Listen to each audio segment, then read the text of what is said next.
Tapi Pak Mahfud, tidak mungkin kita diam. Pak Mahfud, itu rekomendasi ada nggak misalnya dengan kondisi institusi kepolisian yang hari ini tidak baik-baik saja, misalnya beredar balas membalas kesannya, balas membalas diagram itu, ya. Ya kan baru Pak, diagramnya kan baru 3 hari Pak. Ya itu catatan rekomendasinya apa? Misalnya Satgas Sus, ya, dibikin, sekarang dibubarkan. Rekomendasinya apa? Kan banyak hal yang jadi perhatian publik, yang dituntut, ya. Kompolnas itu harapannya adalah memberikan masukan terhadap kepolisian. Bagaimana dengan persoalan perang diagram itu? Bagaimana yang diragukan proses?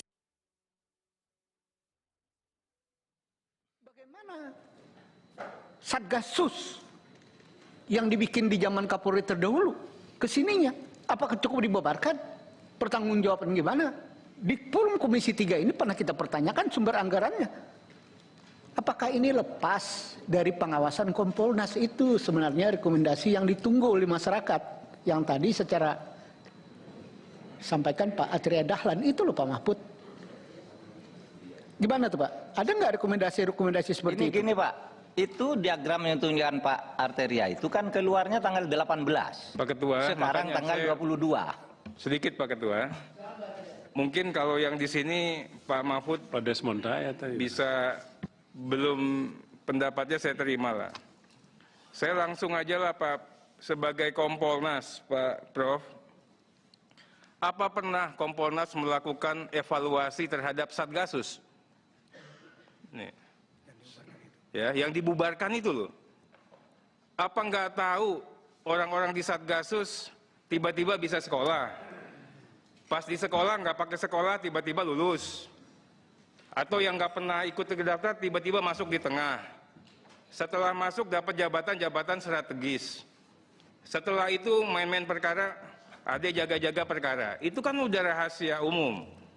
Ya, pemantauan fungsionalnya mana pengawasannya yang dilakukan oleh Kompolnas ini. Saya juga Pak Benny Mamoto juga ngomong lah. Di Polri itu orang baik stres. Kenapa? Orang benar nggak jadi benar Pak. Itu loh. Orang-orang yang antik malah dapat privilege itu loh. Ini yang kita coba melakukan penertiban saat ini. Saya percaya betul Pak Kapolri berani untuk itu. Sederhana Pak, kita bicara mengenai, saya akhirnya bicara ke person lah. Bagaimana seorang Karopaminal, ya, dengan gaya hidup seperti itu. Padahal itu adalah serambi mukanya untuk integritas Polri Pak.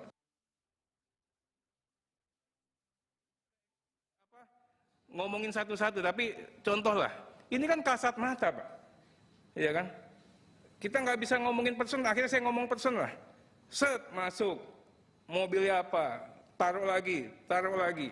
Ini udah di luar daripada ya seorang Karo Pak, di Mabes Polri. Nah ini halal Pak, selama ini halal Pak.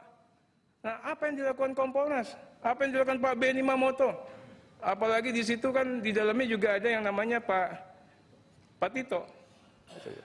Ya, kami minta betul ini dijelaskan lah. Jadi kita bicaranya, Prof yang ajarkan saya, Arteri harus berani untuk berkata benar. Prof yang ajarin saya ingat betul. Bimbingan Prof itu saya ingat terus. Nah sekarang juga kami ingin Prof sampaikan juga Prof. Kalau memang ini memang harus kita bahas, ini bahas. Jangan sampai ini jadi kanker. Yang stadium 4, kita nggak bisa lagi menyelamatkan Polri. Kesayangan kita semua Prof. Terima kasih Prof. Izin Ketua.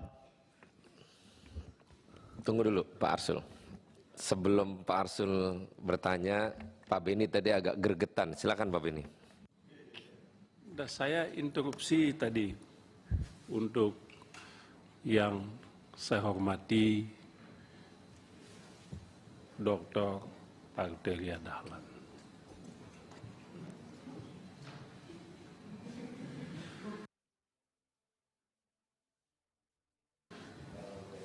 Berkaitan dengan kerajaan Dahlan.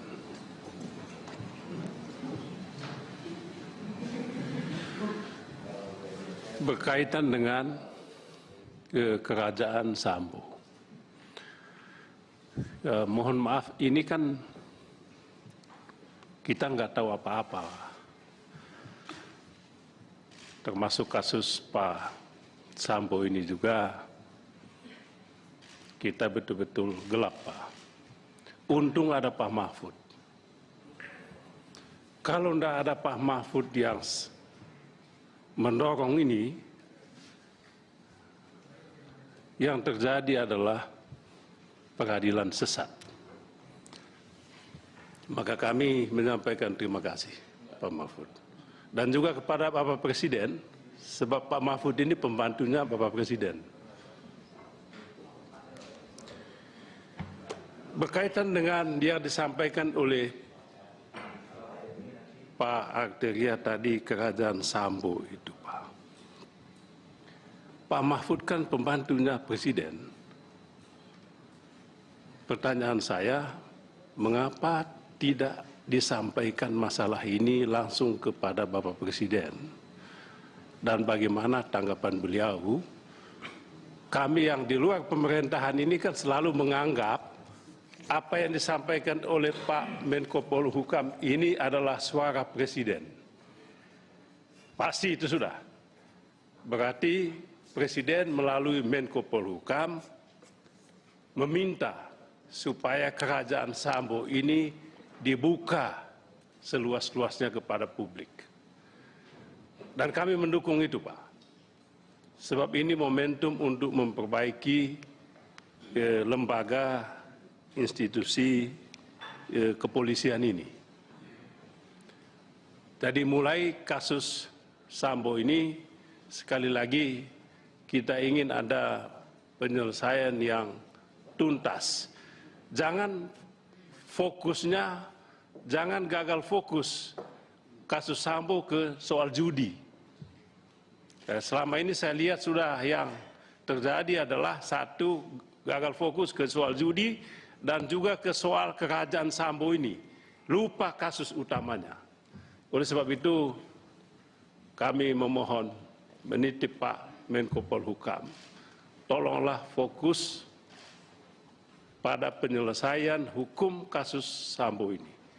Apabila ada kerajaan Sambo, saya yakin Sambo tidak bekerja sendirian. Mohon juga jenderal-jenderal yang terlibat itu diproses. Itulah tadi yang saya minta, kalau memang jenderal semua terlibat dan Pak Kapolri tidak cukup kuat untuk mengatasi masalah ini, apa salahnya kalau Pak Kapolri dinonaktifkan untuk sementara waktu, supaya ada penyelesaian tuntas masalah ini di Mabes Polri. Untuk keadilan, untuk Republik, dan untuk institusi kepolisian yang lebih baik ke depannya. Itu saja Pak Ketua.